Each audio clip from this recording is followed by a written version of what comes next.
not been easy with a huge deployment of security forces in Bonchari, but I want to trust in God that you cannot force the people of Bonchari to elect somebody they don't want. Exactly 168 hours today, last week, a 5-judge bench of the High Court made a landmark ruling, a ruling that made the judiciary be termed as bold, halting the very train that was ferrying laws to amend the country's 2010 constitution. BBI has since been ruled unconstitutional, null and void, leaving its senior proponents President Uhuru Kenyatta and ODM leader Raila Odinga in an awkward situation just after legislators unanimously approved the same bill.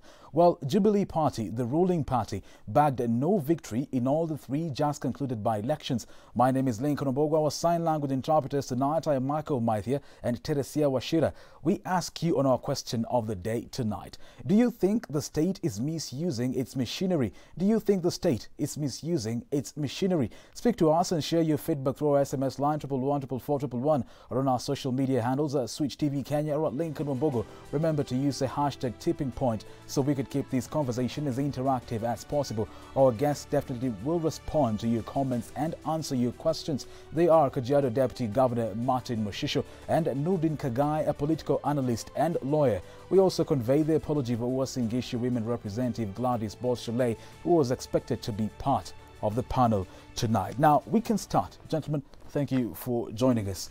We can start by, we have witnessed a voter intimidation in the just concluded by-elections, especially in Bonchari and Juja constituencies. Do you think the government is misusing its machinery? Nurdin? First and foremost, the by-elections, the 2 constituencies were more or less like a police recruitment, because the police were more than the voters. Sad reality, the voter turnout was low, and that, when you look at the Elections Offences Act, intimidation is one of the offences, and it is sad that in this day and age we have a new constitution. We are trying to talk of how we are going to grow our economy and move into a first world, but matters of elections are still matters that bring about division in the country, and that clearly depicts the problem that shows these people who get elected, it's never to serve the people, most of them, because if it were, imagine the force that was used or the intimidation tactics that were used, if that energy was used into improving the lives of the people, the country would be far. But that clearly shows it is more or less between the big boys, and the big boys are the party leaders in these different parties, away from what is really important, the people representative. Because if it is about the representative of the people will be left to conduct the by-elections in a free, fair, peaceful and transparent manner. Because at the end of the day... Are you saying that these by-elections were not free, fair? It depends what you mean free and fair. Because at the end of the day, free and fair should be devoid of bribes. We saw instances of bribery. We saw instances of violence. Anyone can go and challenge the by-elections in court, And that's it was funny because the by-election in Juja took a day and a half, rather 2 days, for the results to be known. And you know why? Because there were ugly scenes there. And that shows you we are very far away from solving the issues of election violence.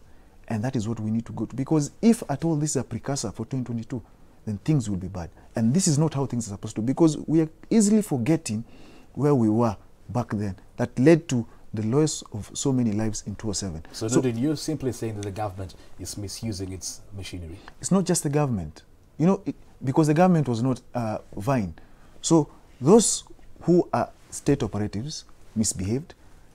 All these big parties misbehaved as well. So it's not just one particular person. It's every single individual that had an interest in the by-election that actually misbehaved. DJ Moshisho, you're a member of Jubilee Party. Jubilee Party is the ruling party, and it's the state. Do you think the state misused its machinery in the just concluded by-elections in Juja and Bonchari? Lincoln, thank you for having me this evening. I greet Kenyans wherever they are viewing us from. Let me take this opportunity to congratulate the candidates elected. in Juja, Bonchari, and Ruiri. Congratulations. And police are there to ensure that there is safety. Wananchi are able to exercise their democratic right. There should be no reason for police to intimidate voters. So my opinion is that there is no reason of us showing as if elections is militarized. But again, wananchi should also not show some characters. I saw men in black. What is the need for that? You know, some strange men coming, you know, taking over the area.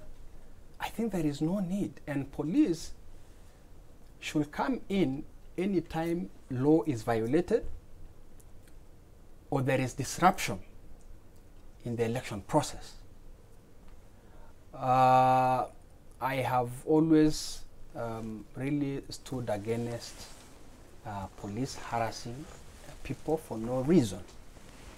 But again, wananchi should also present themselves in a manner not to suggest that they want to disrupt or do other things that will deny the people of Kenya their democratic right of choosing a candidate of their own choice. Yes. Gentlemen, we have seen Raila Odinga and his party Secretary General Edwin Sifuna come out to condemn police brutality, you know, and excessive force and intimidation by the police to the voters and to those who are vying.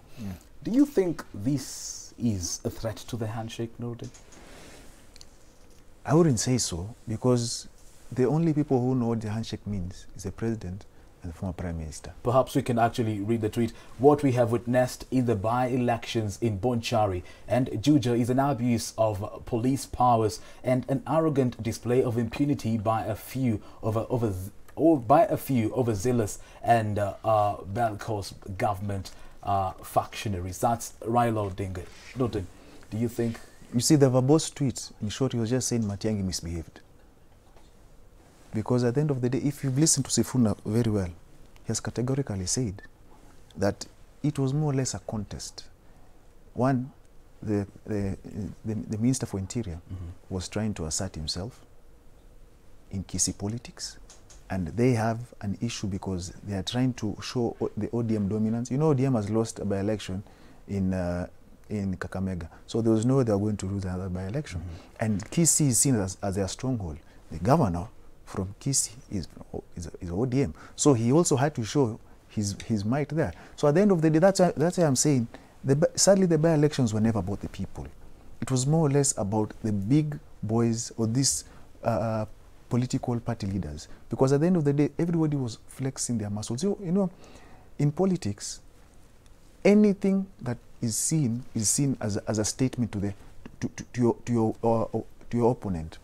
So if ODM would have lost and the Jubilee candidate won, who as is being touted was a candidate courtesy of Fred Matiang'i, that would mean that he had asserted himself. So they were trying as much as they can to make sure that they get that seat, because it was initially an ODM seat. So as you look into the by-elections, it is a sad state that voters will vote, but they're not even sure of the outcome. So they ask themselves, what is the need of me voting? So we need to move away from these issues, because, you know, we've turned our politics into a matter of do or die. It has to be my way or the highway. And if it's not my way, my opponent will suffer. That is why you see there were clubs during the election day. There were rungus, there were people, like you said, there were men in black, there are people who had pangas. For what reason? You see, and this is because those people who get into office, most of them don't go to serve. It's more or less a means to go and enrich themselves. So if we move away from enriching oneself and into service delivery, then would move. And you see, the voter needs to be enlightened. I keep saying this. The most important liberation is that of the mind. When the voter realizes what is best for me, that is when they will move forward. And we'll have leaders. You know, we have a leadership crisis in Kenya. That is why you're seeing all these things. And it didn't start yesterday. This is the norm. You saw Kibra. You saw London Ward. You saw all the by-elections that we've had, except Machakos, that didn't have a fracas. And people were saying it's a boring by-election because nobody followed Machakos, you know.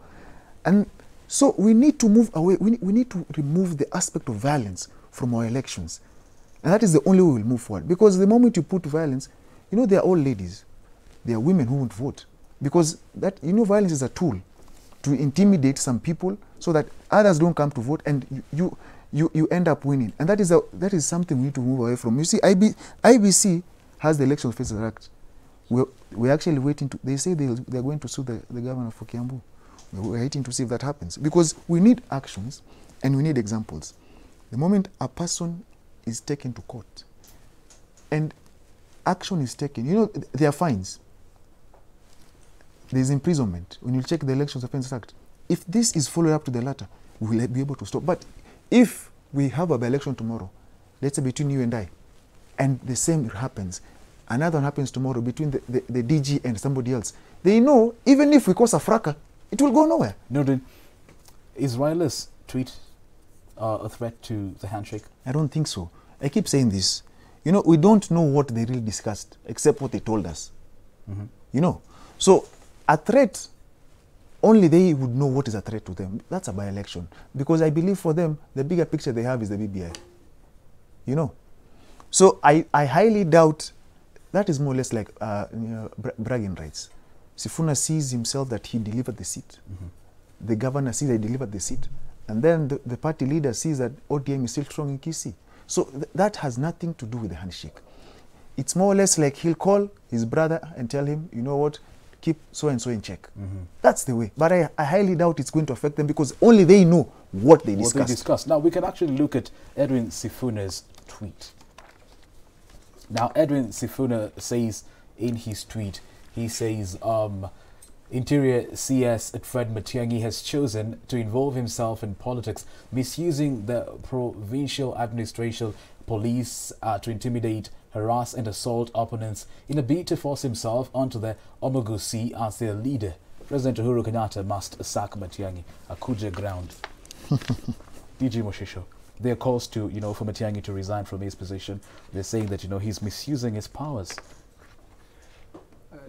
Let me just support what Nordin has said, that this will not threaten the handshake. The two leaders know where they want to take the country.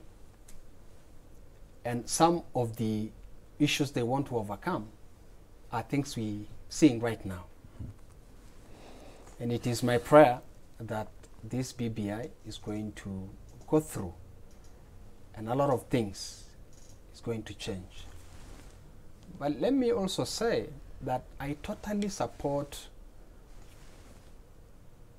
issue-based politics where candidates are given a fair ground.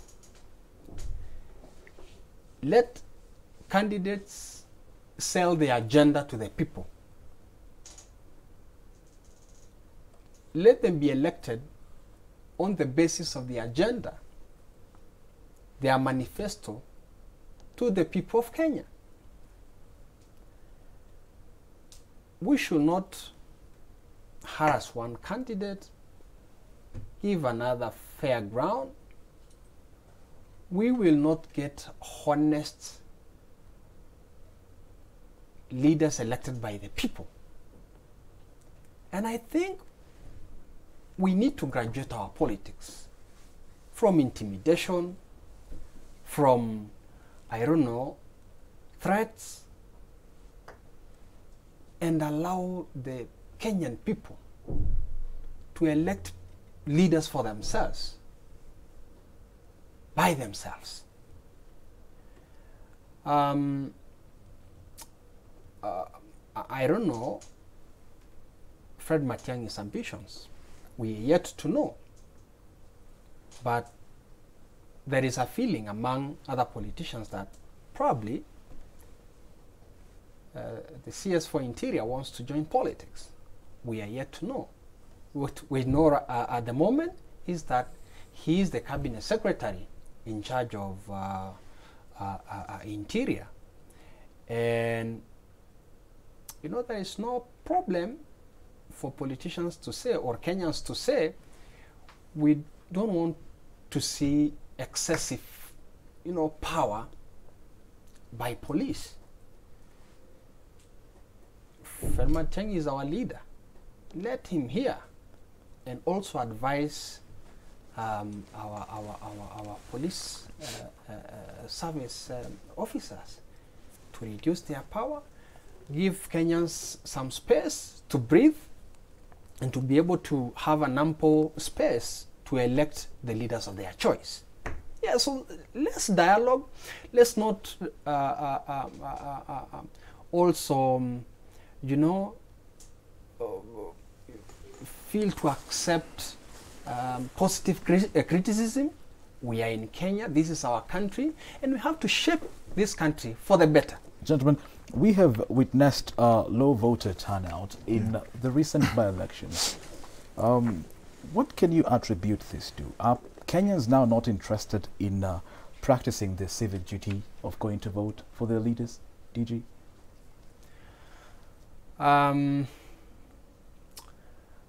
one I cannot really ascertain the reason as to why there was low voter turnout. Number one,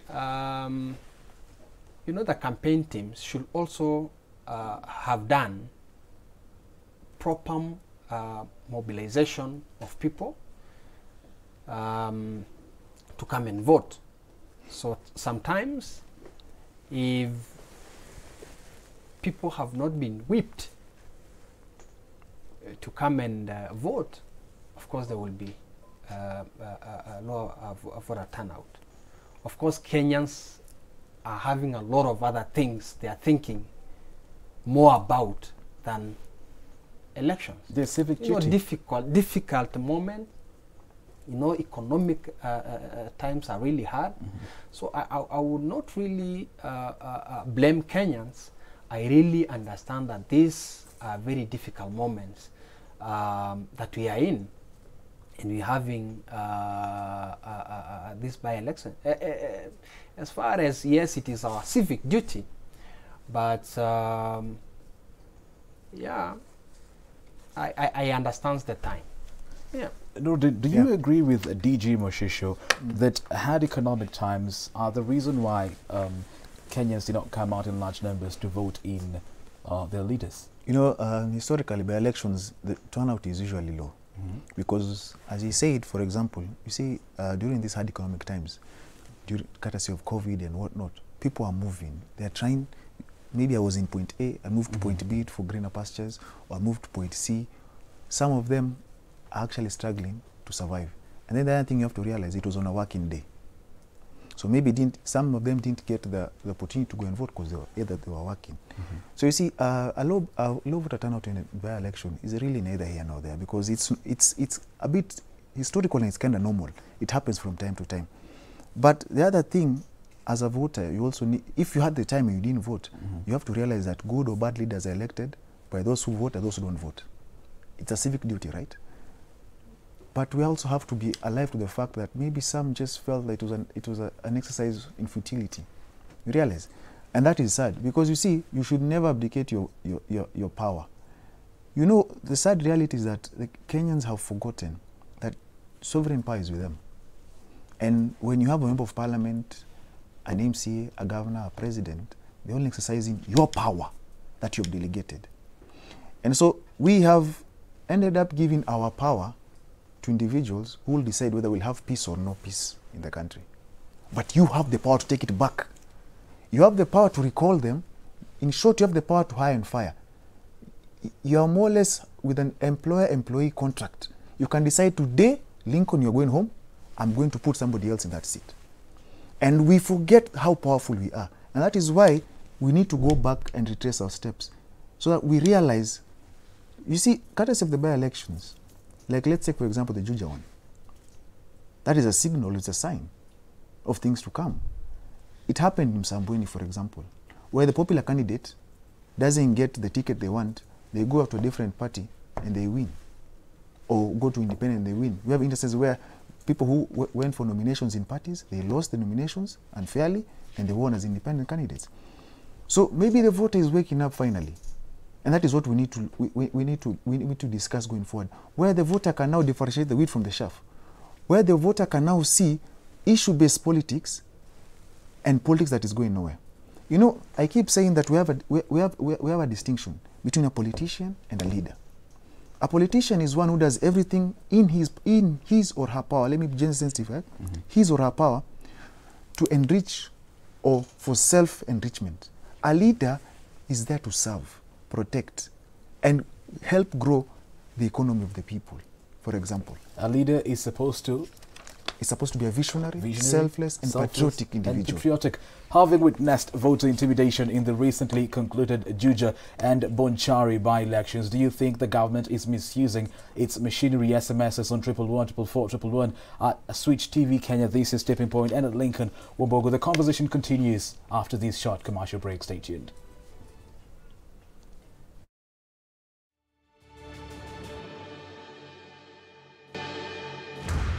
And the problem we have is the brokers who are surrounding you. Kama sasa kufukuza mpaka deputy, mpaka kwa chama, kumfukuza mpaka kwa Jubilee office. Your Excellency, where you started with the deputy president, we were not there. It's only you two who came together. Mukashikana mkatuambia tutaenda namna gani. You came together for the peace of Rift Valley. You and the deputy president mkatuambia tunaenda wapi. And I believe we can go back there. Tutaenda hapo. Kwa sasa ni mambo ya kisiasa. Na mambo ya kisiasa inatusumbua ni kwa sababu ya brokers kama Mulathe na wengine. Na nitataja wengine baadaye. Wale wanakusunguka na ni wezi na wanafanya mambo mbaya sana. Na wanagawanya wananchi na wanakuharibia ground.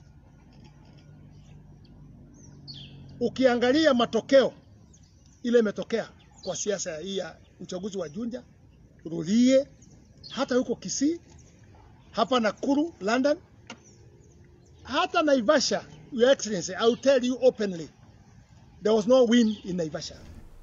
Do you think the government is misusing its machinery SMS as on 111, 444, 111, Switch TV Kenya, and at Lincoln Wambogo? You're watching Tipping Point. DG, what's happening in your party? What's happening in Jubilee Party? The president lost Juja. He's backyard. What's going on? Lincoln, there is nothing wrong. The by-election is about electing individuals.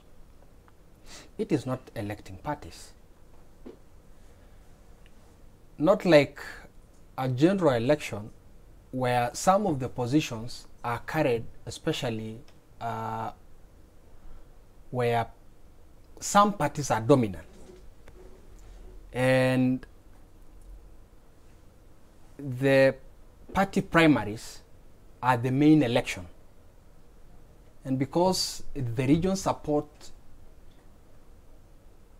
the candidate from that region, like during the 2017 election, those who hail from central Kenya, the main election was the party primaries. After that, because central regions support the president, he will definitely be elected the main election.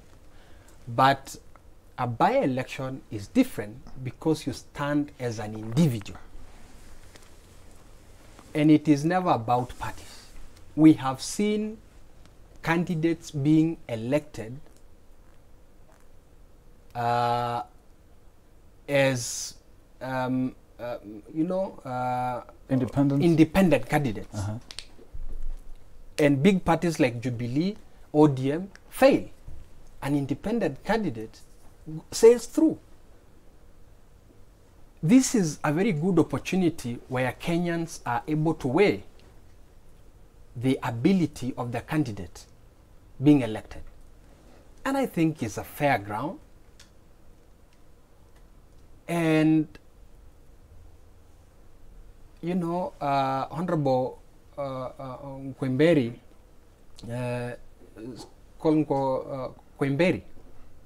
Kwemburi being elected through PP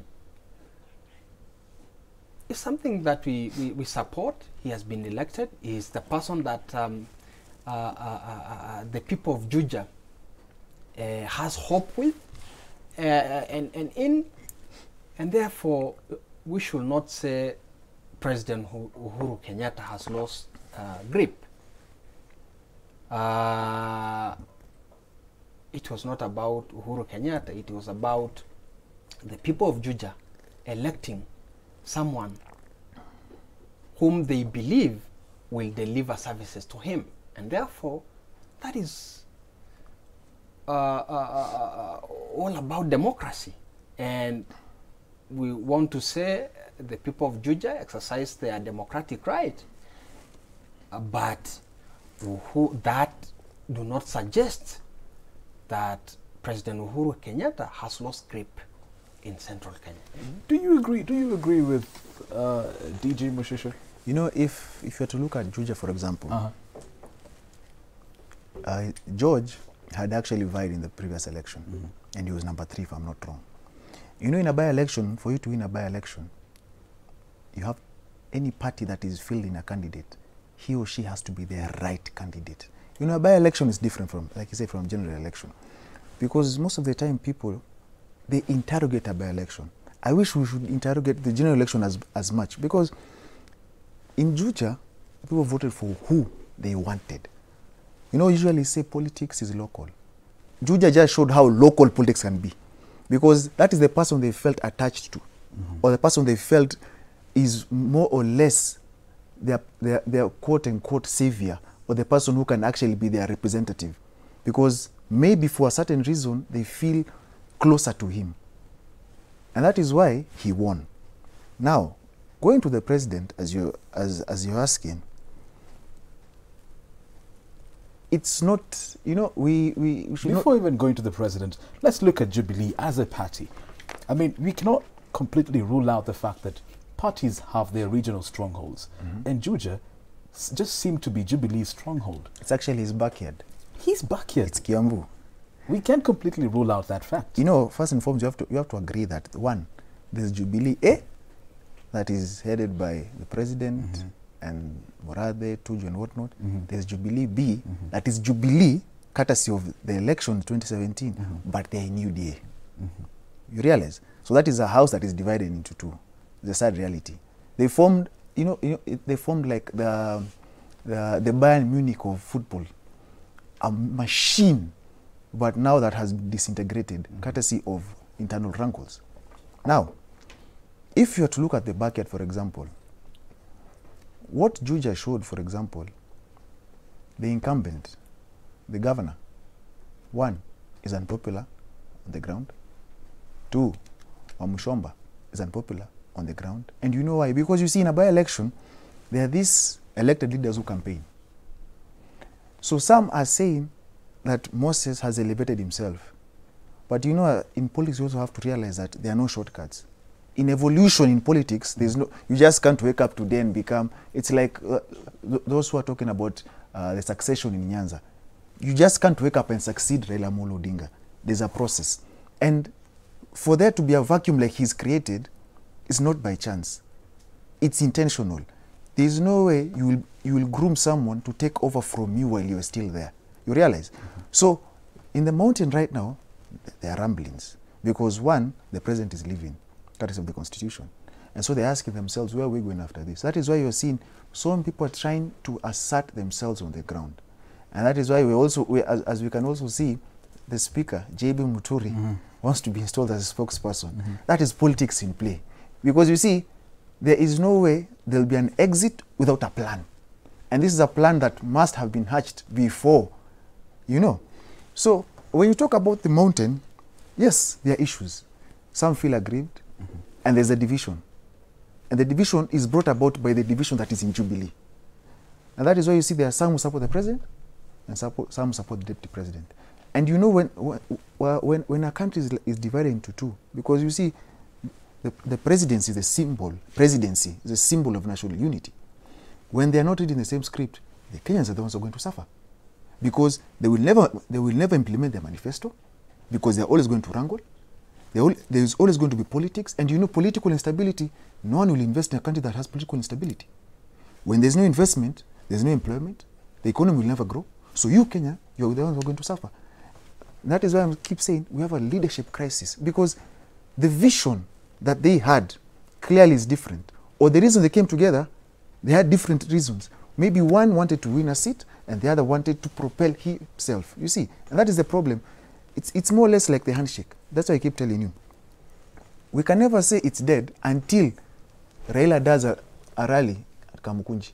The moment you see Raila at Kamukunji, you know the handshake is dead. TG Moshisho, internal wrangles have cost you Georgia. Internal wrangles cost you so many other seats. These internal wrangles, do you think they're going to come to an end soon? I mean, we've seen a Bahati Member of Parliament, Kimani Ngojiri, a member of Jubilee Party, come out to castigate those that the president is surrounding himself with. These internal wrangles in Jubilee are going to cost this country, don't you think, DG? One problem I must admit is we have our two leaders, the president and the deputy president. One difference I can see as an individual is we have a president who wants to go an extra mile to leave a legacy and to leave a united Kenya and to leave a country that whether you win an election or you lose an election, you will be comfortable, be the first to congratulate the winner, and we remain united as a nation, and tranquility and peace remains in our country. That's why he reached out to the opposition leader, Honorable Raila Odinga. By the time President Uhuru Kenyatta is reaching out to the opposition leader, he already took power. He can do anything with that power. But what he chose? To shake hands with his competitor.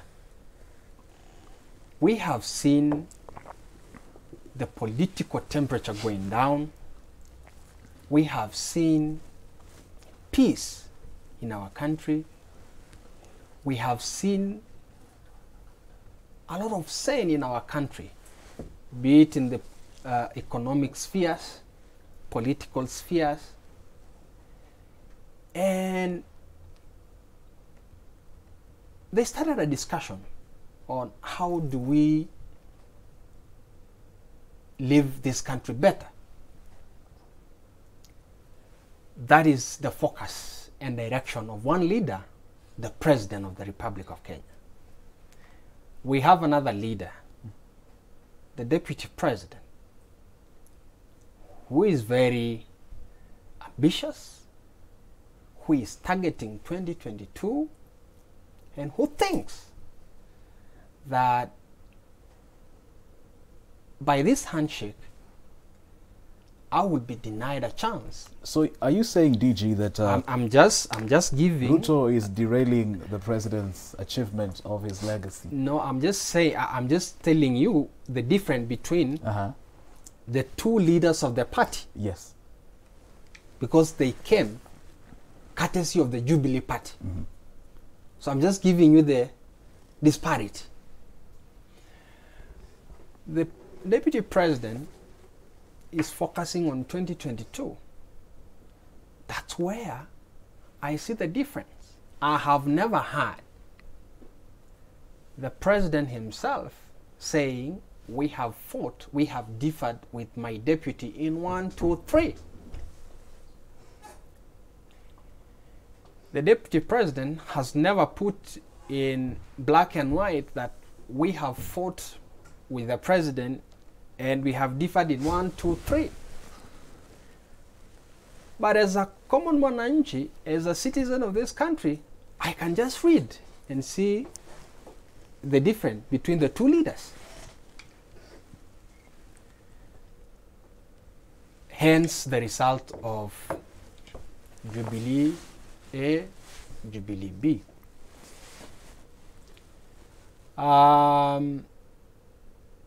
Well, the president is on course to make sure that... As you have put it, DG, yes, disparity between the two leaders of the ruling party. Yes. Do you think Jubilee Party will see the light of day come 2022? Oh, Jubilee Party, the Jubilee Party is very strong. You think so? We are very strong. Myself, I came to the leadership of Kajiado County courtesy of the Jubilee Party. Will they elect you back under Jubilee? I have not thought otherwise. We are still in Jubilee and we remain focused. We are under the commandship of President Uhuru Kenyatta as our party leader. He will tell us what next for our party, but we remain united. Forget about the few by-election, those that we've won and those that we have not won. Jubilee Party is still a strong party, and I think we are running too fast. We are running too fast as a country. We are running too fast as leaders of our country. Because to where, DG? We are taking, from what, we are taking the country into political mode when it is not necessary. It is not yet time. If it were not for the BBI that we really support because of the many benefits that we see coming with the BBI, and the BBI has not negated us, the many strides that we've already made as a country through the 2010 constitution. Mm-hmm. The only thing in BBI is just improving the 2010 document into a better one. And to the devolved functions, the counties, more allocation of resources to the county government is very, very key to us. Let me cut you short there, DG. Let me just cut you short. DG Moshisho is headstrong. He is a Jubilee member. Yeah. He's headstrong. The Jubilee will last until 2022. But we have seen them lose in their backyard. Do you think Jubilee will last until 2022? Or is it going to be an ODM-UDA affair? You see, when you talk about Jubilee, there are two scenarios. Scenario number one is what has happened since 2002, where political parties, post-Kanu, they don't stay. They are more or less vehicles to attain power. After that, they disintegrate. We had NAC, we had PNU, et al. All right? So that's scenario number one, that if the president goes home, it goes with him. That's the end. Scenario number two, for Jubilee to remain to be strong, does it mean that the president being president is going to be the party leader? Because if that is the case, then that means he's going to try and do what Kabila did in DR Congo, where Kabila is out of office, but his party has majority of members of parliament, and so he negotiates the running of the government from outside. So those are two scenarios. So if Jubilee is to succeed, then that is what they're going to do. But if not, then it goes home with him. Those are the only two scenarios that we have. There's no in between. So it goes down to how they plan, the structure that they have, and what happens post his presidency. But as things stand right now, before they even talk about post his presidency, they need to do an in-house check, because the party is there courtesy of the building. The only strong thing about Jubilee is the building. The members inside there, let me tell you, the members inside there are shaky. Some are in Jubilee, But, you know, in politics, a day is a long time, all right? So I might be in Jubilee today, maybe a member of parliament, but you don't know where they'll end up in 2022. Sad reality. So that's why I said it depends on the plan they have post President Uhuru Kenyatta's presidency. If they want the party to remain as strong as it was when it came into office. You remember the launching of the Prados, you remember, on Thika Road, right? If that is what they want, then I'm sure they're going to negotiate a way, and he's going to follow what Kabila did. But if there is no proper plan post him, then it will disintegrate. In fact, I just want to be honest with you and say the president has not even concentrated on the Jubilee issues as a party. His focus at the moment is in the handshake. He is to ensure that after him as a president, we have a united country. When time comes where parties needs to be strengthened, you will see that the Jubilee party is still the party, is still the strong party that you know. So let's not get in a mix. Let's all accept that the president at this point is thinking about BBI and how to live a united... Now, BBI, DG, you seem very, very passionate about BBI. The 5-judge bench High Court ruling, what do you think of it? They have pronounced BBI is null and void. And unconstitutional too. But BBI still have a chance. They do? As of yesterday, the appeal has been made to the Court of Appeal. And we are waiting. But we are very, very, very hopeful that the BBI will will sail through, because of the importance and the great gains coming with the BBI document. Now, Kipchumba Murkomen, Elgeyo Marakwet senator, has accused the BBI proponents of wanting to bypass the Court of Appeal and appeal to the Supreme Court. Is that the due process? You see, first and foremost, you know, Murkomen will speak from a political standpoint, right? So until it happens, then we can discuss it. You know, in law, we say we don't talk about rumors and hearsay. Yes. So we wait for things to happen. But I wouldn't advise them to do that, you know, because at the end of the day, if you believe in your case, all right, that is why we have a magistrate court, we have a high court, we have a court of appeal, and now we have a Supreme Court, right? They have 17 grounds that they have to appeal, all right? And they have to prove or show proof that the judges erred in fact and in law, and that their judgment was erroneous. So if they can do that, we shouldn't have this issue of too much politics, all right? I believe, and they know for a fact, they have an uphill task, because the pronouncement that was made by the bench is a landmark case. Because at the end of the day, whether people agree to it or not, the Constitution, as it is, the one that we have, is a transformative Constitution. It's a forward-looking Constitution. And so the drafters made sure, as they were drafting the Constitution, they made sure to protect it as well. We have less than a minute, Nurdin. Do you think the BBI has hit a dead end? Until they get to the Supreme Court. You know, in law, you're given... It's yes or no. I can't say yes or no, because at the end of the day, I may say yes and it's no. It's say no and it's yes, because they still have an avenue at the Court of Appeal and the Supreme Court. It depends on the case they bring forward. But what I might say is, if they bring flimsy and a weak case, they're going nowhere. DG, in less than a minute, will this case be a litmus test on the independence of the judiciary? Do you think so? Well, let's wait and see. Let's wait and see. They have made a ruling. We still have a chance. in the Court of Appeal, in the Supreme Court, let the proponents of BBI argue their case, and as a supporter of BBI, I still believe there will be a win for BBI.